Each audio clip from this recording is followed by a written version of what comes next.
Good evening. Hey, I listened to my other trick was to get the feedback. Wow, it got quiet almost.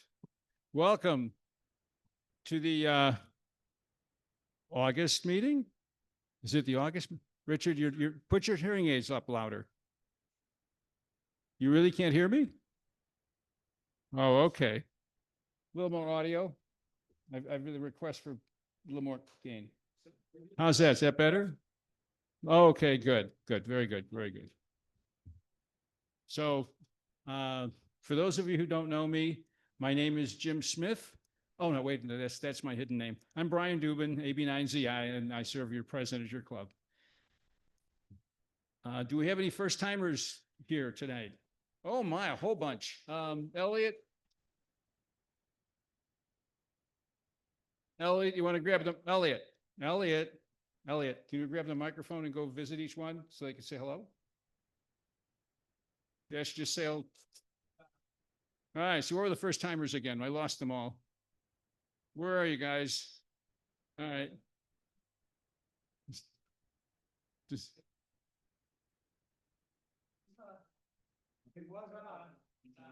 Did you push the green light? No. Testing. There we go. There we go. You got to hit it with your fist like everything else. Hi, I'm Mark Benner, KE9DRG, newly licensed about 3 weeks ago, General. Glad to meet you.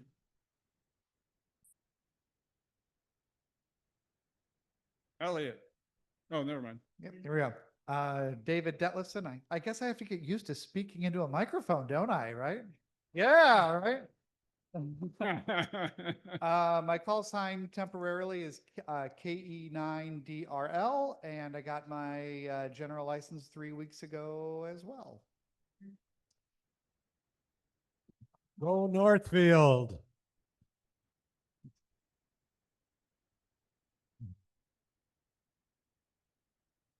Hi, my name is Bruce Underwood, KE9DRA. Just got my technician 3 weeks ago. Congratulations.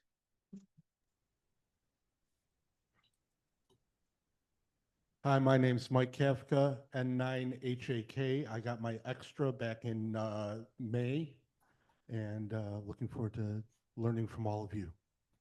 Hey, great. Hi, everyone. I'm Mike Leggett, KB2PMD. It's my first in-person club meeting. I've been on a few Zooms. We moved from Austin, Texas about a year ago, and it's great to be here with you.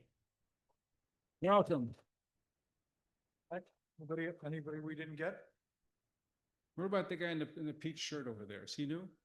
No, I'm kidding. Him, yeah, exactly. Maybe the guy in the green shirt over there. All right, let's move on to the next one. Upgrades. Who upgraded recently? I think we had a couple here. Oh, I think we heard from all the new guys that have upgraded. Anybody else do an upgrade on their license? Anybody out there in Zoom land? If you are, throw it in the chat. We'll recognize you. All right, moving right along. This is the schedule for tonight, and I'm not going to read the whole thing to you because there's no point. It's up there on the screen. John, would you like to take over?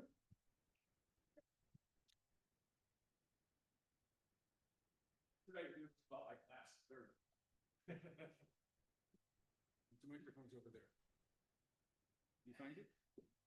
Clicker? Oh, down arrow. Down arrow, okay. Hi, my name is John Kanker, W9JM. Been a club member here for, I don't know, 5, 6, 7 years, something like that. Best club in the world. I want to talk to you today about the Trek 100 recap that our club participated in. But first, congratulations to everybody in the NSRC on their successful field day. CW Digital Phone, everybody did extremely well, and I congratulate you. But before I get going, just a little bit of friendly inter-club banter here. Everybody knows I belong to another club. the 415. And, we have a GOTA station, and we have a special GOTA station as well, except we don't call it GOTA, we call it GOTA. Spells the same. And it's our Gotta Go station, and it's our 2-meter station. And this is our Gotta Go station. And FCC issued call sign actually is KD9 OKP. Seriously, we got that. We said, we're keeping this. Anyway, Truck 100. I got to look at here because I can't read this without my glasses. The North Shore Club is a partner with the Truck Bicycle Corporation and the MAC Fund. The Truck 100 bicycle event is sponsored by the Truck Bicycle Corporation, and all proceeds from that event go to the MAC Fund. By assisting with this event, the North Shore Club has helped raise $6 million for the MAC Fund. The Truck 100 took place on Saturday, June 7th at the Truck corporate headquarters up in Waterloo, Wisconsin. It is the largest cycling event in the Midwest. This is also the largest public service event that the North Shore Club fully supports. And we've been doing this for 6 years. There were 1,485 riders, and we raised $738,000 for pediatric cancer research. So I mentioned the MAC Fund. Who's the MAC Fund? MAC Fund is the Midwest Athletes Against Childhood Cancer. They're a not-for-profit organization who's dedicated to the prevention and cure of childhood cancer through clinical research. Every penny that the MAC Fund raises throughout their events goes to clinical research for pediatric cancer. So far, over the 22 years of the Truck 100, the Truck 100 has brought in over $24 million. So why is that important? Well, there are more than 40,000 children, that are in cancer treatment every year. Since 1980, there's only been 3 drugs that have been approved for childhood cancer. 95% of those kids who have cancer treatment are going to have lifelong side effects from their treatment. And every day, 43% or 43 kids are diagnosed with cancer. Since this meeting began, 2 kids have been diagnosed. So that's why we're here. That's why we do this. The Truck 100 is a typical cycling event. It's a century event. Those of you who have ever done cycling type events, it's called century. There's an 18, 33, 64, and 100-mile cycling routes. This spans over 167 miles of some extremely rural countryside. There's no phones. There's no internet. It's so desolate. There's not even roadkill out on the roads. There's just ham radio. And sometimes that's difficult. We support 5 rest stops. We had 18 APRS equipped SAG vehicles. We had a command center with net control, and we had a corporate radio link shadow frequency as well. These are some pictures of, and they're not all necessarily from this year. Being kind of on the road that I do, I wasn't able to get a whole lot of pictures, so I stole from other events. So this is how we communicate. We have our net control that communicates through all of our SAG vehicles through the Watertown repeater. And I'll take this time right now for those of you who are not familiar with our setup here. The Watertown Amateur Radio Club graciously donates the use of their repeater for the entire weekend while we are there. They have a phenomenal footprint. The 2-meter repeater is 400 feet up, and when it works, we had some problems last year, but when it works, it's a killer machine. SAG vehicles also communicate to or transmit their APRS location via APRS through our own digipeater supplied by Ben Miller. If anybody who knows him, KD9BBB, he's the secretary of the Lake County Races. He supplies our digipeater. We do APRS RF as opposed to doing it over the internet. And so the SAG vehicle transmits their location position via APRS. The digipeater rebroadcasts it RF. That's picked up via RF in the command center, and we decode that there. As a backup, we also go through an iGate, just in case we lose that digipeater for some reason. However, next year, this didn't come out as good as I thought on the blue. You can see some of the blue, the green arrows. Next year, we're going to have another net. We are going, there's been just too much traffic on our VHF frequency. So we're going to have VHF frequency to our SAG vehicles and a UHF net going to all of our rest stops. And we are going to add a second digipeater, RF digipeater. This way we'll have redundancy and we'll feel comfortable of getting off of the national APRS frequency and free that up. And we'll have no iGate involvement at all. So going forward, we're going to have two nets, VHF for SAGs, UHF for rest stops. This is going to lessen the radio traffic on each one of the nets. And it's also going to provide for backup frequencies, which we don't have right now. We'll have an additional digipeater that'll get off the national APRS frequency. And planning for this is currently underway right now. High gain antennas have been procured, compliments of Don, KK9H. Let's give a round of applause for Don. Thanks a lot.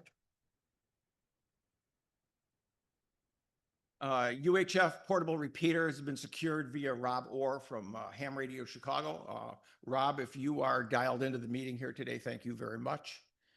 And antenna supports and power systems for all of this will be supplied by Ken Lundgren, KD9PPX, out of the McHenry Amateur Radio Club. The only thing that we need now is some low loss coaxial cable that needs to be approved. Other than that, we are all set for next year. Yes. SAG, support and gear. Yeah. So these are the people who helped out this year, and I would, I'm going to call your names out, and when you, when I call your name out, I'd appreciate if you please rise so we can see who you are. Warren, KC9IL, he was just captain of Rest Stop 1. Bruce Diamond, you here? He assisted Warren. Don Whiteman, KK9H.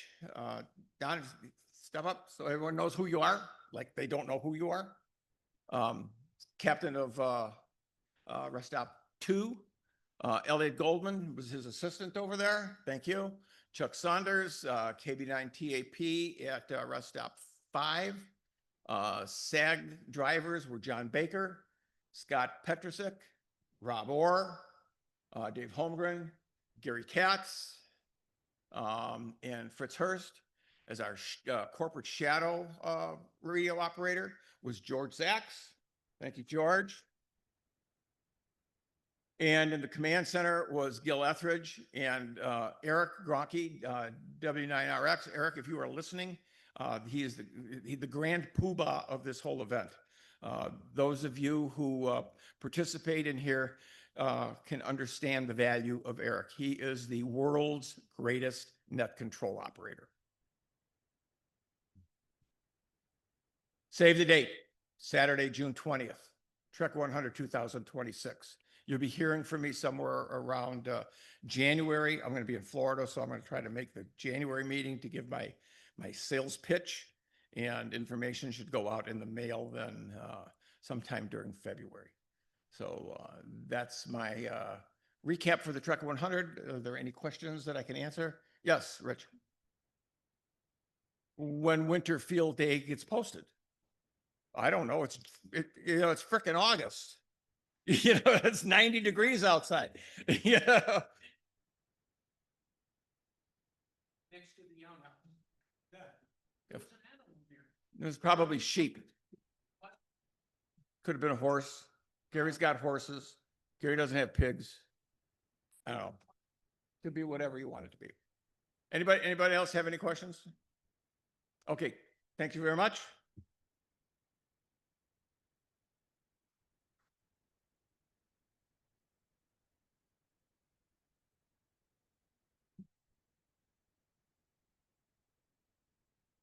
I would like to call on Marty Boroff to talk to us about, and Don Whiteman to do a recap on field day. You each have a microphone.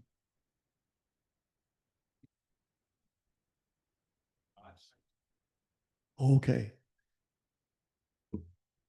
Am I in What do you frame? do with the mic, by the way? I use Yeah. that other thing. Okay, okay. All right.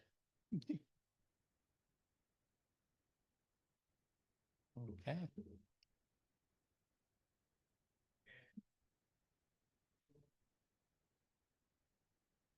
That better?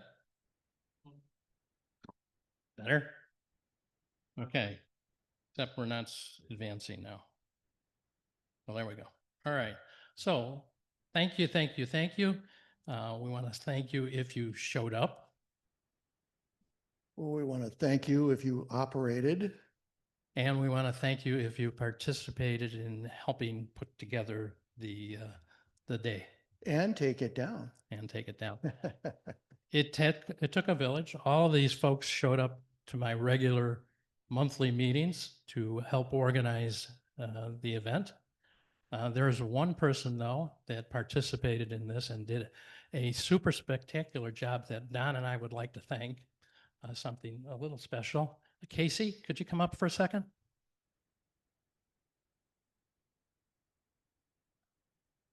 No, no, no, that's okay. No, it's not Sharon, but as you all know, Casey put together the submission package. The submission packet, by the way, that We have goes one to printed. the ARRL, so we will show up in the December QST magazine along with the thousands of other participants at Field Day that, and you want to look to see how we did, we'll be in there. That would not happen if Casey had not put together the package that has to be sent to the ARRL. Yep. And I've got to tell you, there are like 100 questions or something and things you have to fill out to submit to the ARRL to get ourselves And it's not a contest. allegedly. That's right. Allegedly, yeah, it's not a contest, but there's points for some reason. I'm not sure what the points are for.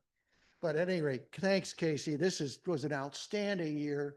The club did really well. I can hardly wait to see how we placed relative to the other folks in our category. And Casey did a lot of work to make that show up and make that happen. So Yeah. So kudos to Casey.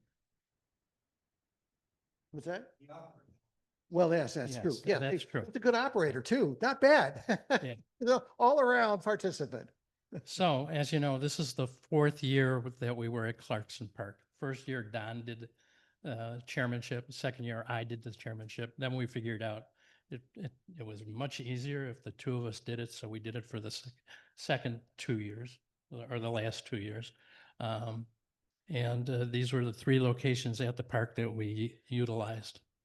And I must tell you that I live in Northfield, and the Northfield Park District gets a kick out of this because the first year we used it, I went back and told them, hey, we did really well. We came in second place in our class out of the whole country and whatnot. And so the staff at the Northfield Park District looks forward to when we do this every year. And then they especially look forward to see how we did. So we've been very fortunate to have access to this facility on the Northfield Clarkson Park campus. Scoot this way. Yeah, now you're in camera. Sorry, what? You're in camera now. Oh, I'm sorry. Yeah. Didn't realize I was out of the camera. Yeah, that's okay. Okay. All right. So pressing on, as you know, since we were the co-chairman and delegated everything, we had a chance to walk around and hear what people were saying and doing. So would you like to hear what they were saying about us? Okay. Well, the first one was what I said to Don is that, go ahead, tell him what I said. Well, Marty's leaned over and said to me, the best kept secret about field day is that I get reward points for this lunch purchase. And after 3 more field days, I can get a pair of them, one of them fancy Bofang handhelds. Lucky you. Yeah. I heard Matt talking to Bill, and he's saying, hey, Bill, let's be a little careful here. If you aim it this way, you can take out 3 kids in the playground. And Alwyn said to Rich, I know that it's my first field day, but I got all the questions right about the wire antennas on my test. So just follow my lead. And I saw Norm looking at this thing, and he says, are you sure this is the 80-meter antenna? And then I leaned over to Bart and I said, I had the use of a lot of Vaseline to get that Ethernet wires through those into those USB sockets. Are we good to go? And of course, Brian was asking, is this the right end of the cable that goes through the window? So those were the field days, but the day of the contest, before I left the house, this is my new puppy. She's 4 months old. Her name is Cosmo, which stands for Cosmopolitan Martini. And she was saying to me, please take me to field day. I can get you 100 bonus points if I poop outside the field house.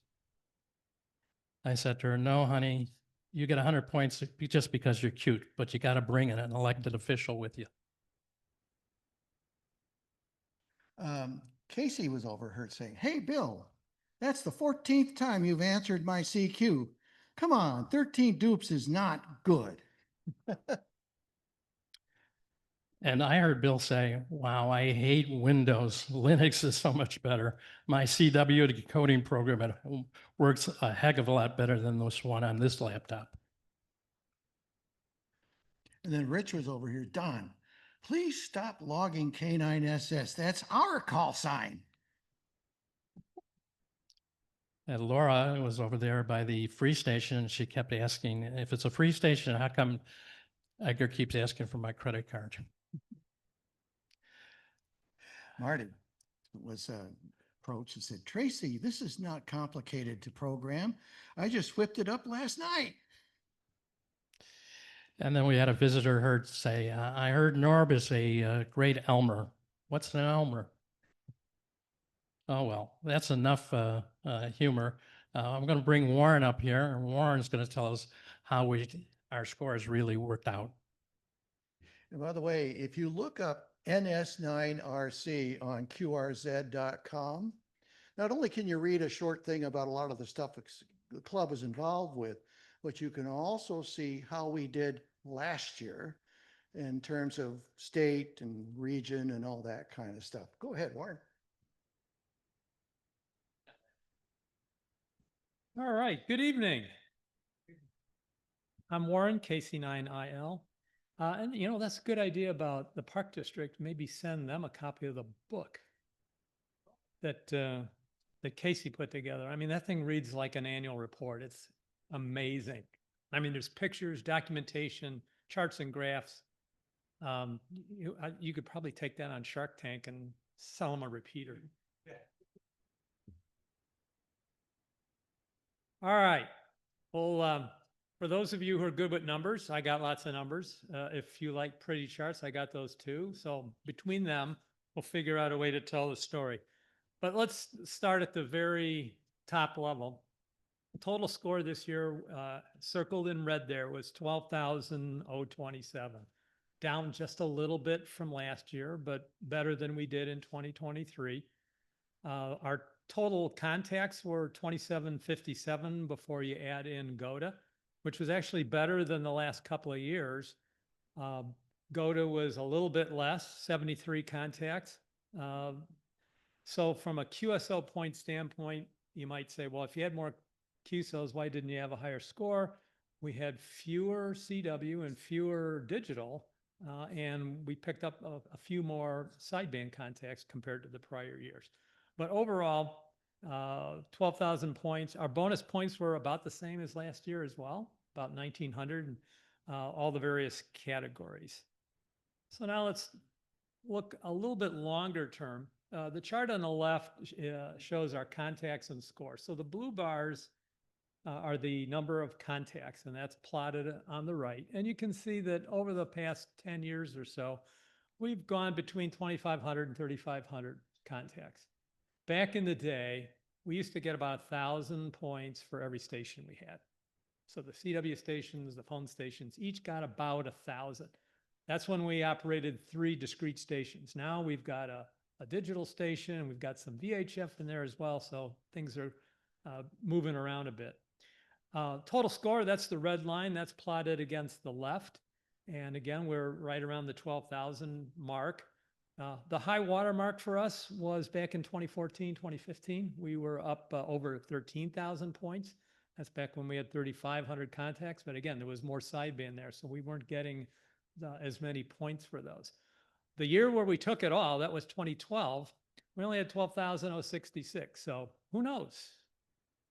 We may be able to place well again this year. As you can see from the last 3 years, we've been first in Illinois and either first or second in the 9th call area. So excellent performance no matter what. And given that, at least my take on the conditions, I don't think they were as good. And when we look at some of the band data, I think it may bear that out. I think that scoring where we placed in Nineland and nationally, really great. Fantastic result. Hard to get better than first in Illinois. So this is where we got our points by source. So when I say source, those are the stations. So we have our 2 CW stations, sideband station, VHF station, GOTA. So you can see the number of points there on the top half of the chart. On the bottom, I've tried to identify the bonus points where we can to a station. So the power bonus for running on emergency power, that's attributable to individual stations. GOTA has its own uniquely identified bonus points, and then all the other bonuses for people coming out and having a safety officer and things like that go into the bonus column. But what this tells us is that each of those CW stations are getting us over 4,000 points apiece. We've got about 1,500 and change from the sideband station. GOTA got us about 635. So that's kind of how the points were generated by station. If we look at it by band and by mode, so here we're looking at just the modes, CW, the 2 digital modes, sideband and FM, a couple thousand contacts on CW, FT8 and FT4, a little over 200, and then the phone station was 543. Bottom half of this chart is GOTA. Most of their activity was on sideband, although we had 1 or 2 ringer operators there on GOTA and made some CW contacts. So we got to keep in touch with those folks for coming years.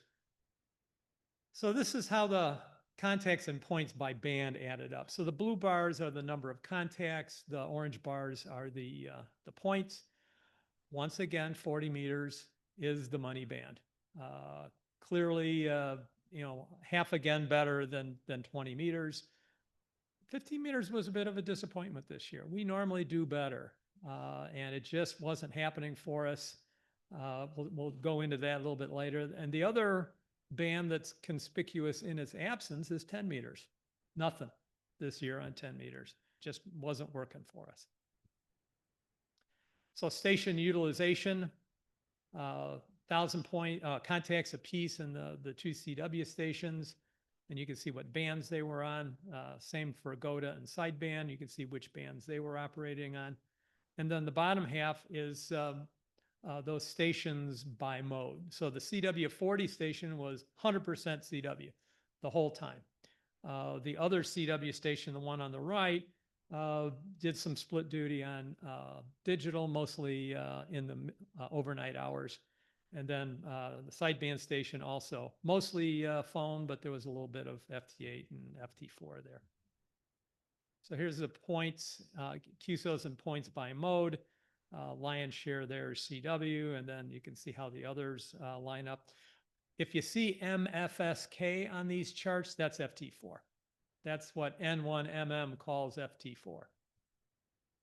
And these charts actually come out of an Excel pivot. So whatever went in was called MFSK.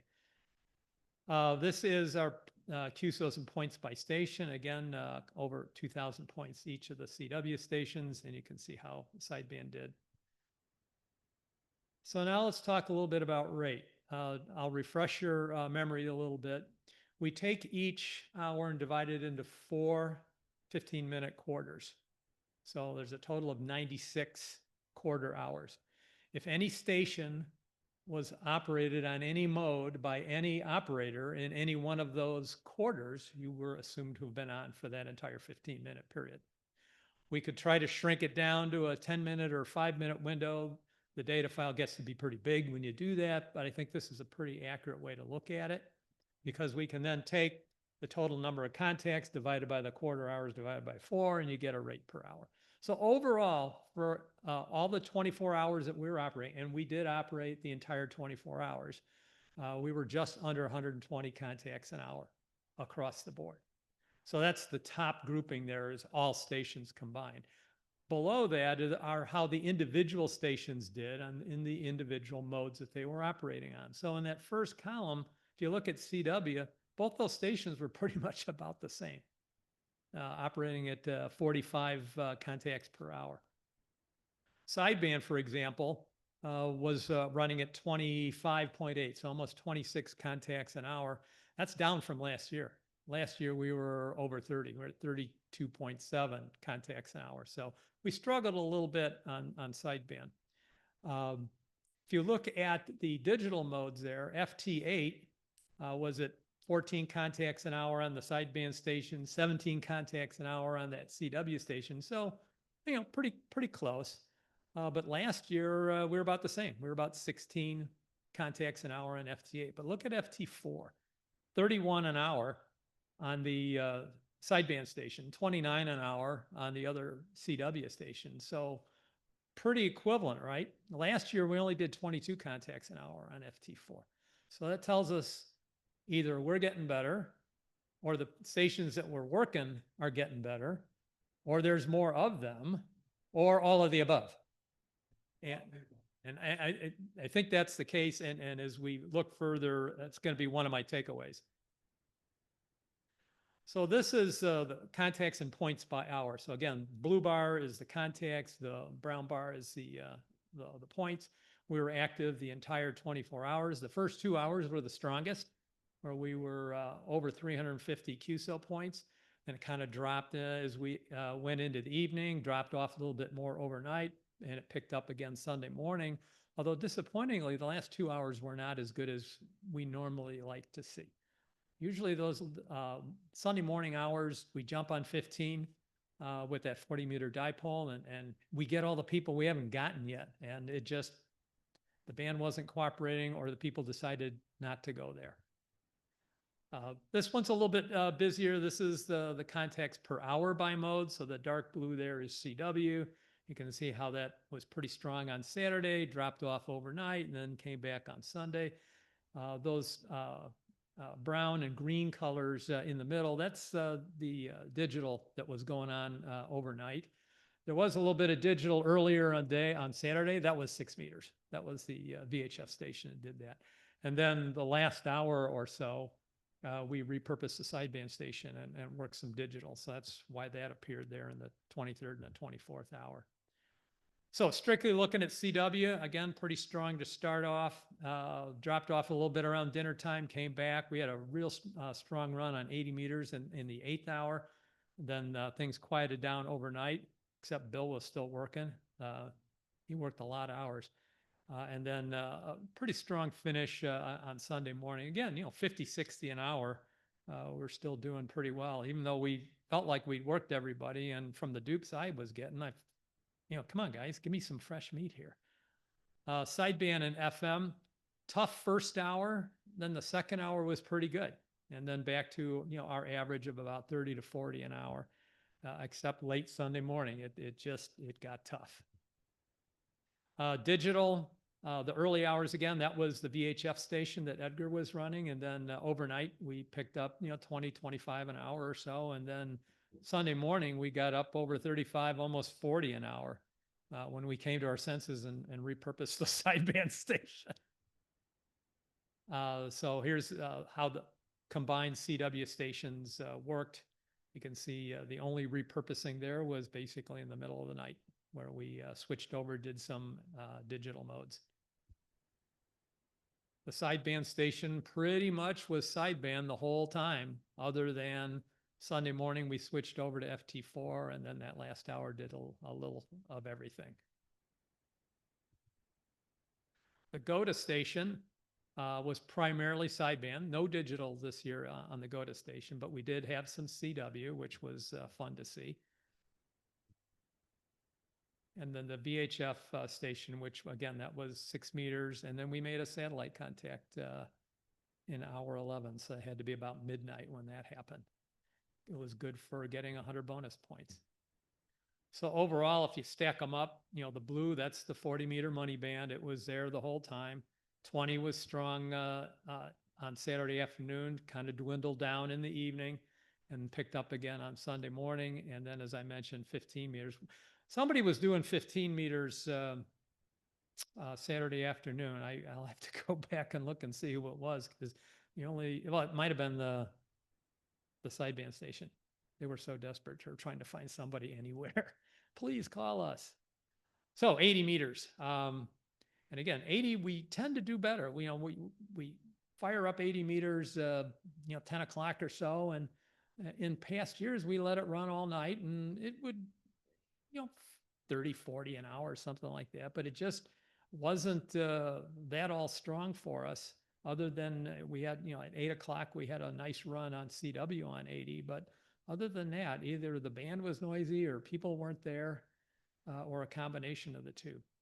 40, again, the money band, pretty strong the whole time, other than Sunday morning. I think we just worked it out. At some point, you worked everybody who's out there. 20, as you would expect, pretty good in the daylight hours, although it was stronger Sunday morning than it was Saturday. Go figure. 15 meters again, most of that was Sunday morning, a little bit on early Saturday. And then 6 meters, that was the VHF station there. 1 contact on 2 meters. So if you'll remember, when you sat down to operate, you did Control O and put your call sign in, and that's how we know who did what. So using the same 15-minute methodology, we can now calculate how our operators did over the course of the contest. But just starting out looking at all 2,830 contacts, here's how it lines up. Bill was on top of the pile with 835 contacts. Well done. As the man once said, butt in chair, and butt was in chair. And we got some contacts there. Don, K7CS at 405, Casey at 382. So well done, guys. And that's what it looks like, just graphically, contacts and points by operator. Now we look at the QSOs per hour and points per hour. On top of the heap this year at 100 points an hour, Mr. Casey, well done. And then Bill at 92, but look at Bill's hours, 18 hours in the seat. So there were a lot of hours where I'm sure it was slim pickings. So there is no shame in where he is on that chart. So N1MM isn't real good at slicing and dicing operator data, but Casey put together a script that went through the ADIF log file and was able to use what's called a moving window to look for the burst rates. And so I just copied a few of these things down. So what I'll call a burst rate is 5 contacts, or how many contacts in 1 minute, and what does that translate to per hour? So Bill had a burst rates of 300 to 310 per hour.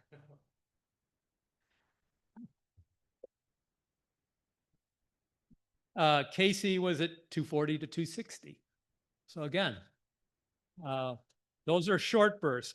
If you go to an intermediate burst, which is the last 10 contacts or the last 5 to 10 minutes, Bill was still in 132 to 173. Casey 138 to 196.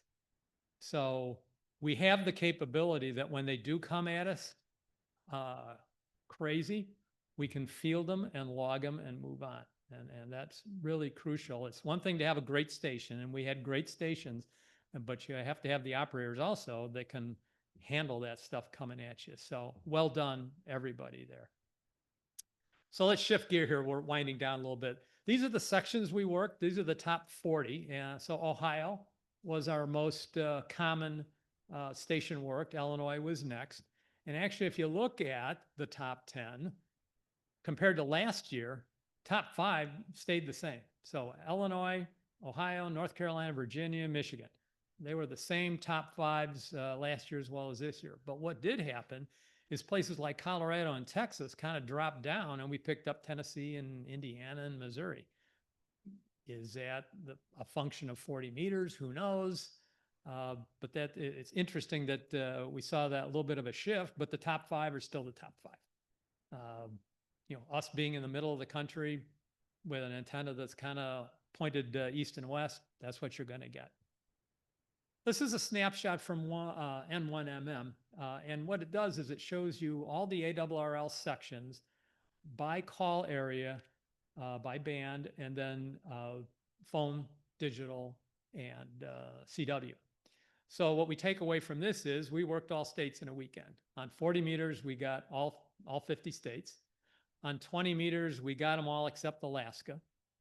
And if you look at the entirety of the 85 ARRL sections in the US and Canada, we only missed Virgin Islands, Prince Edward Island, and the Northwest Territories. Otherwise, we got everybody else. So pretty cool. And we there's a lot of blue boxes that are all filled in there. So we did a nice job there. These are the classes of stations that we worked.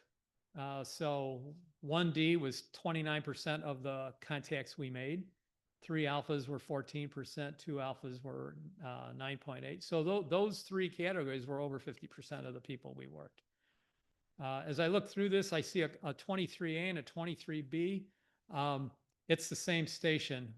One time we logged it as an A, and another time we logged it as a B. I'll let Bill and Don fight that out because they're the ones that logged it. You guys could do rock, paper, pencil to see who wins out on that. This is the transmitter classes that we worked. So over half of the stations we worked were 1 transmitter stations. And as far as the classes, 43.5% of the stations we worked were A classes. So I thought I'd compare that one to last year. The A's, B's, and C's, are pretty similar. We worked more, there were more A's, and there were fewer D's. So is it possible that people are coming back outside, after being holed up during COVID and operating D and E stations, and maybe they're coming out? Number referred to A being a club station. Sure. Yeah, right.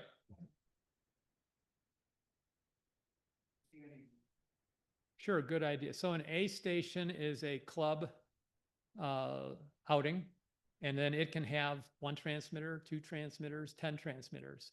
We operated as a 3 alpha, so we were a club operating 3 stations simultaneously. A B, I think, is a 1 or 2 person portable, non-club. C is a mobile. D is a home station. And we did have some multiple Ds, like a D2 or a D3. So somebody was operating from their house with multiple stations. An E is, I think that's an EOC. Under emergent, and F is an EOC. So those are what those classifications are. Warren, we did have a question on chat, and appropriately with it came about the time you had the ARRL chart on. Will the field day presentation be available for download? I see no reason why not.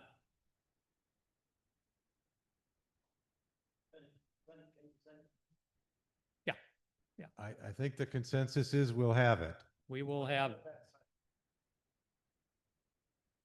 So to wrap up, what are the takeaways? You know, once again, solid performance, consistent with prior years.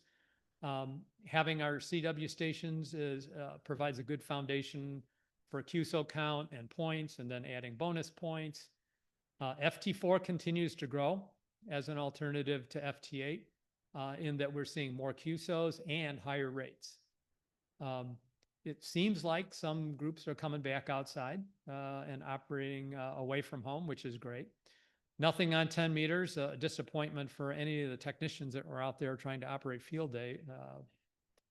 And then lastly, we look at our history, how we have done on sideband and GOTA. There's opportunity for improvement there to get more people. We had a lot of people in the GOTA tent, but we actually had fewer contacts than last year. So there's always something we can do to try to make it a little bit better. Any questions? Yes. The question was, is 30 meters not included? It is not. The work bands are excluded from virtually every contest, field day included. Any other questions? Yep. Warren? Yes. So, how does the scoring work in that? Is this completely self-reported and people just?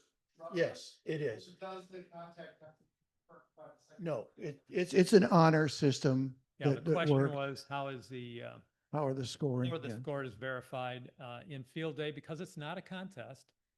They don't verify, they don't do check logs, and that's, yeah. And Wait till what? the rate of fun is all that counts. Yes. You know, field day is probably the most popular activity in our hobby, and it's sponsored by the American Radio Relay League. It's their big deal. It's also our big deal. We have more participation of our club members in that event than just about anything else we do throughout the year. One thing I always want to say to folks, you know, we did well score-wise, and that's great, and I'm thrilled. And it, you know, if you have points, it has to be a contest of some sort, especially when you're compared to your competitors. But there are groups out there who will put a radio on a table, put an antenna up, and then have a keg of beer and spend more time with a keg of beer than being on the radio. And that's one end of the spectrum. There are the contest groups who do nothing but contests throughout the year, and to them, field day is another contest. So you've got that spectrum. The one thing that I think makes the North Shore Radio Club fun and different, perhaps, is that we're kind of in the middle. We're not at one end or the other. You know, we have a good time, and I hope that's true, because I had a great time, and I hope everybody else. Yeah, I hope, without the beer, that's right. I hope everybody else had a great time, and I know I did. But, you know, to have a great time socially, and boy, a lot of folks were spent time chatting underneath the outdoor area. That's the neat thing about this facility we've got. But look at this, look at the results we did. We're having a good time, but we're also doing pretty well. And when you look us up in the QST article, that'll probably be in the December issue. It used to be in the November for years, and then they moved it back or whatever. But be sure to look us up, and you'll see that we generally do pretty well. One of the statistics I love to figure out every year is to take the total of participants. I think this year there was something like 4,400 participants in field day, people who turned in results. We were something like 28th or 30th or something. I forgot exactly what it was out of that total. Now that's top 1 percentile performance when you think about it. So here you have all these folks in our club having a great time, enjoying themselves, socializing a lot. We have a dinner on Saturday night. You know, we have a lunch when we're putting up stuff on Friday, and yet we do pretty well. So I think the North Shore Club has got a good formula, and I think we're doing something right with respect to field day. It's fun, but it also is meaningful because we do a good job. So I just wanted to be sure that for those of you that are newer to our group here and newer to the hobby, I wanted you to understand that that's part of the mystique of field day. So, any other questions? I was surprised at how the number of home stations has really taken off. It used to be that the ARRL didn't allow home stations in field day. They couldn't call CQ. That's right. Yeah, they could. only answer. They could only answer. Yeah, they could only answer our CQs. Yeah, they changed that. in But 20. COVID took care. COVID allowed people to obviously operate from home, and then they've kept it in there. And so I've always been intrigued with how many of the one Delta or two Delta, the Delta stations are the people sitting at home that are participating in field day from home, not out away from home like we are. And We most of the- appreciate their content. we do. We appreciate their context very much. Anyhow, thank you all.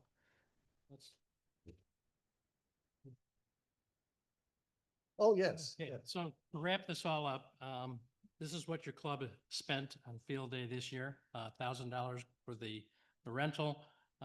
We spent almost $800 on food, and the rest was miscellaneous expenses. So it came close to $2K to run this event. Like any event that we do, we have some opportunities for improvement. We came up with 34 different ones. They were all really very minor. From a hardware point of view, somebody suggested that we switch our earphones at the sideband station to regular earphones instead of noise canceling earphones so that they're not shouting at each other. That type of thing. Food wise, maybe we needed some more pizza or more hot dogs, but there were really minor things. We have compiled a list in the debriefing meeting and from mail-ins. So overall, we had a great success for 2025. What's ahead? Well, Don and I have been doing this for the last 4 years, and we feel it's time to pass the torch. We're looking for people to take over this event for next year. What's in it for you for next year, Don? More operating. I would have been higher up on that list where you saw the operators if I wasn't doing a lot of administrative stuff, especially with a CW key in my hand. But yeah, we do want to put out the word to everybody. We do want some people to come forward to take over the running of the event. Now, the beauty of it at this juncture, we've done this event enough times. That doesn't mean Marty and I won't be around to be able to help. We'll be mentors. Yeah, we Or absolutely Elmers. will be mentors. Elmers. And Elmers, that's right.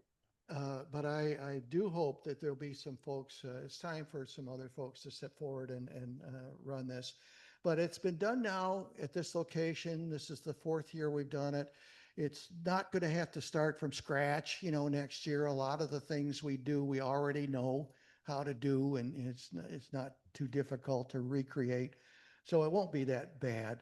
But I do hope that some folks will indicate an interest in participating and in helping to organize it a little bit. I will, since I'm a Northfield resident, I'll always be available to reserve the facility. That much I do promise you. So that will be taken care of. And for me, I've been handling the computers and the networking for the last 6-7 years. It's time to find another computer guy, somebody who we know younger people are very interested in computers and networking. And I would love to pass the knowledge in the notebook at the left off to somebody next year, train them, and then they can go home with them next year and proceed the following years. So it's been an honor and a privilege that Don and I have been able to serve for the last couple of years. Approval from the XYL and the YL has been a bonus. Yes, yes, it has. Are there any last field day questions or comments from anybody? Chat or anything? Okay. Okay. All right. Well, thank you all. Okay. So next month, don't come here. Go to Emily Oaks in Skokie. It's QRP night. That's right. There's no Zoom meeting. You got to get your QRP rigs and your antennas out there. One caveat for this year is that they want us there at 7, not earlier, no early signups. It's a contractual issue as it was conveyed to me. But bring your bug spray and come out and enjoy some s'mores and do a little QRP operating. At this point, we're ready to turn this over to Chuck Abramson, K9 CFA from ABR Industries. Yeah, Marty. yeah. He is out of power and out of internet down in Texas right now. He was on the whole time. He just dropped out about 7-8 minutes ago. Okay. All right. Well, we'll get Chuck to present at another time, I guess. So that's it we had for field day. Do we want to discuss the marathon at all? John, did you want to jump in with your? Our backup presentation was a little one that John put together. We'll see if we can get it operating here. It's got to run it on this computer. Like 4 slides are. Should be a port somewhere left over. This side, maybe? Okay, I'm gonna let someone who has glasses do this. Oh, the computer. Okay, that worked. Point, gotta close down the, or change PowerPoint over. Yeah. To read this. Let's see, how do we do that? Slideshow, let's see, from beginning. Think I caught it. Okay, cool. And down arrow, we'll get to the next slide, maybe. Okay, now you gotta share. Okay. You gotta put on sharing again, because it's close to sharing. You do it.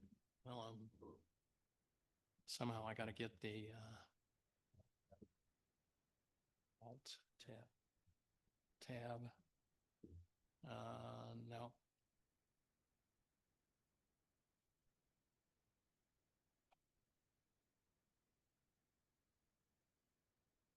No, I need to get to the Zoom thing first.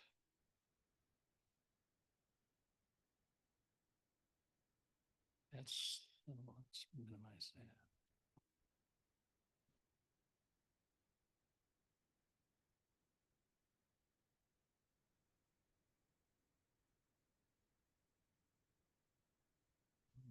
Now, this is Zoom. Oh, Zoom. Here we go. Okay, so now we want to do share, and we want to share PowerPoint slides. Share.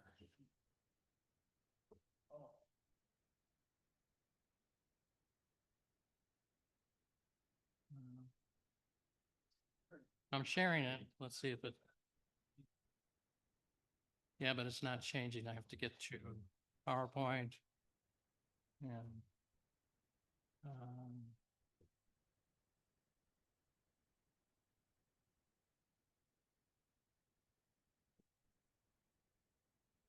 okay, here you go, John. Okay, You want to go out in front and talk, and I'll move the slides? I can do it right from here.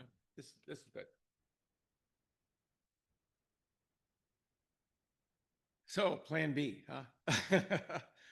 I just have a couple words that I want to talk about the marathon. The Chicago Marathon is coming up here in the next couple months in October. I believe it's October 13th.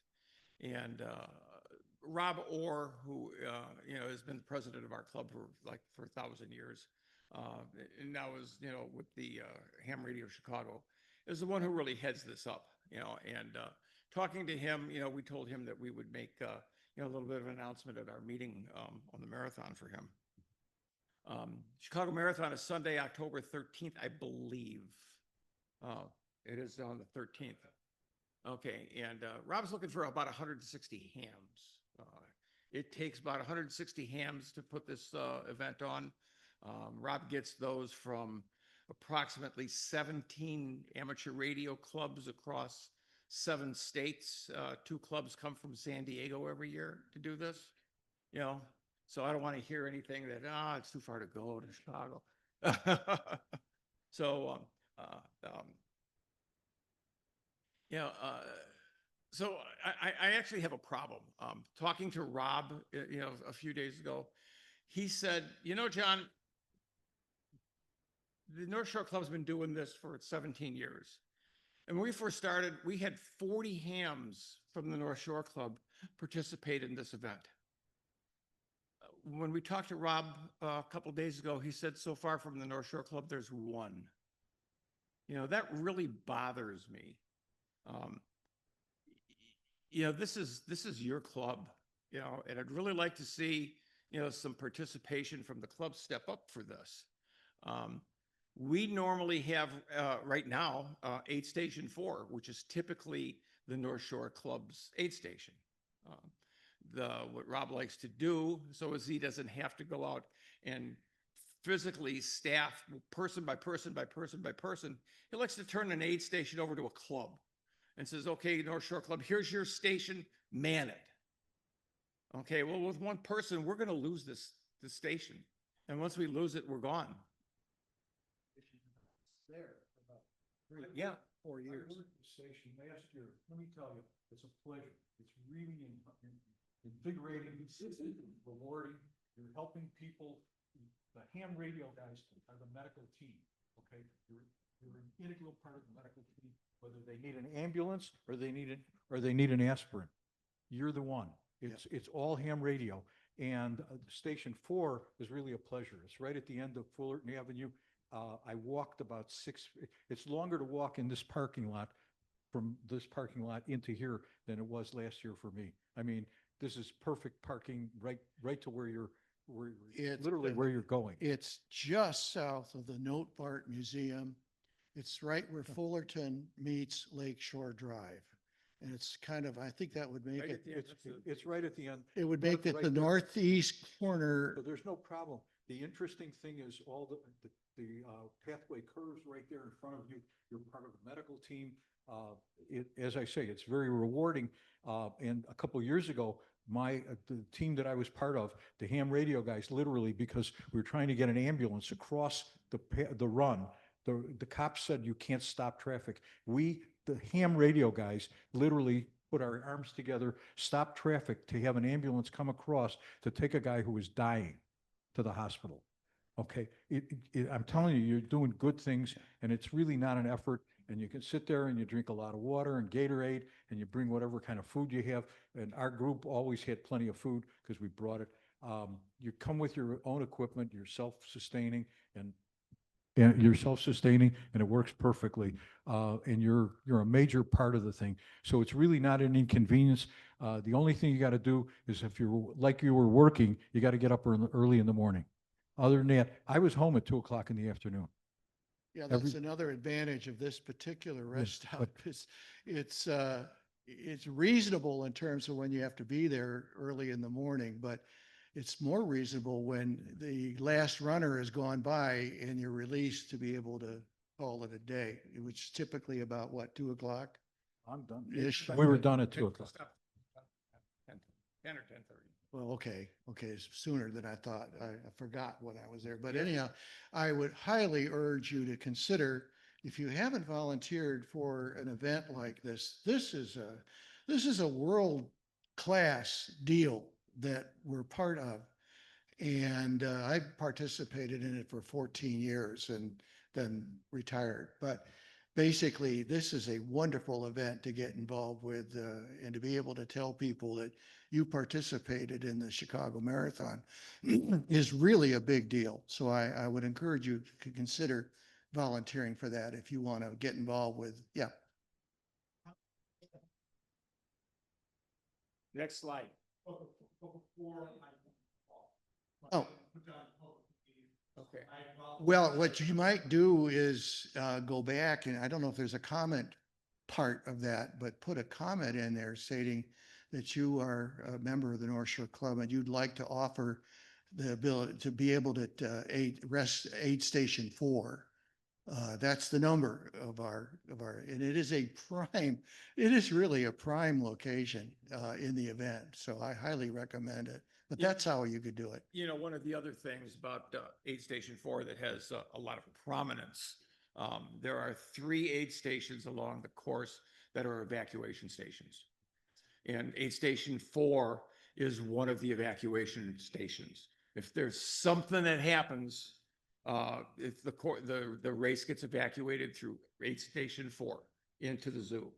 Yeah, George. Yeah, is there a link or a form on our website, or do you have to go to the marathon sites? He asks.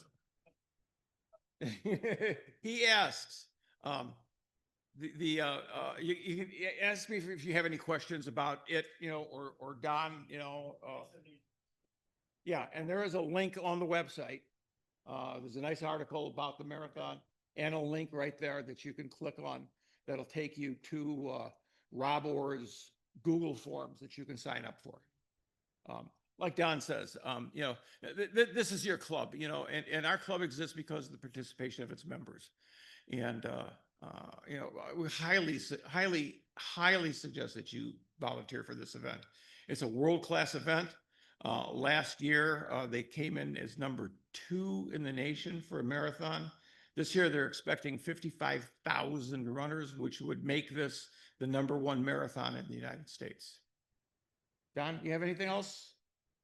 No, but I'd be delighted to, having worked it as a net control operator at headquarters for 10 years and 4 years at Aid Station 4. If I could answer any questions you might have about participating in this, I'd be delighted to answer it.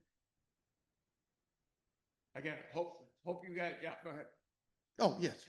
There, any preps that is needed, like the day before, or is it time commitment the day off? I'll answer that. Yeah, go ahead. So Rob will have, when you sign up, you won't hear from him until, because I mean, it's kind of early yet, but you won't hear from him, until about 60 days out from the event, and then you're going to start getting packets of information, a lot of it. And all of the equipment hopefully set up by whoever's going to be the station captain there. You basically just tag along. The prep is some of this reading material and some PowerPoint presentations that are tutorials that you'll look at, and then it's that day. You've got to be there. It's an early day. Okay, you've got to be there by 5:30 in the morning because the road's closed at 6. Okay, perfect day. Hope this is not being broadcast. Perfect day to rob a bank in Chicago. You have yourself a motor scooter, you go anywhere you want because all the roads are closed. Yeah, so you got to be there by 5:30. Roads get closed at 6 o'clock.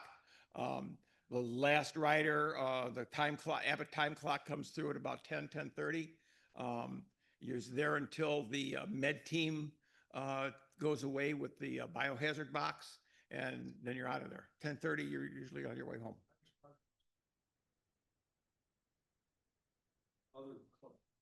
Yeah, so it's so there's not a lot of prep. I'll tell you, I do a lot of public service events.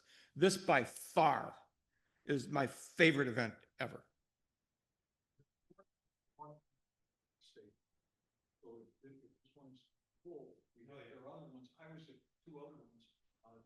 Elliot, you have a microphone. Otherwise, they don't. Here. Yeah. I was at John's station last year, but there are a number of others. The ones that I was at were off of Jackson and Adams and so on. And you got to see all kinds of great things. And you see the major runners, and the TV cameras are there from all over the world. It's really, and again, we stop traffic to save a guy's life. You get a chance to really help. And you don't get dirty because you're putting them in cold water to cool them down. Anything else you got to say, Don? I got it. Okay. So unless anyone else has any other questions? Okay. Cool. Okay. Thank you. Thank you. Just in summarization on this, we need more than just a couple of people at this aid station. In the past, we've had 40 members. Okay, so we need some people to volunteer, step up and volunteer for this thing. And it's already on our website. On the first page of the website, scroll down about a third of the way, and there it is. All the links are right there for you. Thank you.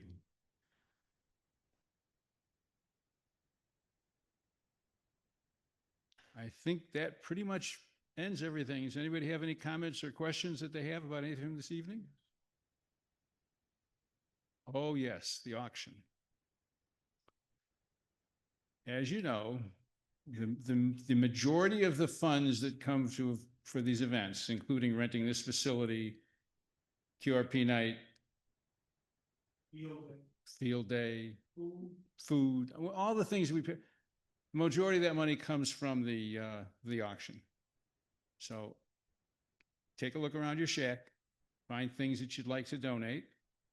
Also, contact people that you know who might be interested. There's an open auction. Anybody can bring things in. All the details of how to donate the stuff is on the website. Hate to keep bringing that up, but that's where everything is today. It's on that website. It's at our October meeting will be the auction, and we hope to see everyone there and lots of good, solid equipment and things to sell. And please, if it's something that we're getting ready to throw in the garbage, do it. Throw it in the garbage. We did okay last year, not as well as the year before, but we did have a lot of junk that was, it's like, oh, get this out of the house. My wife will be happy, you know. No, just put it in trash can, be done with it. And I think that's it. So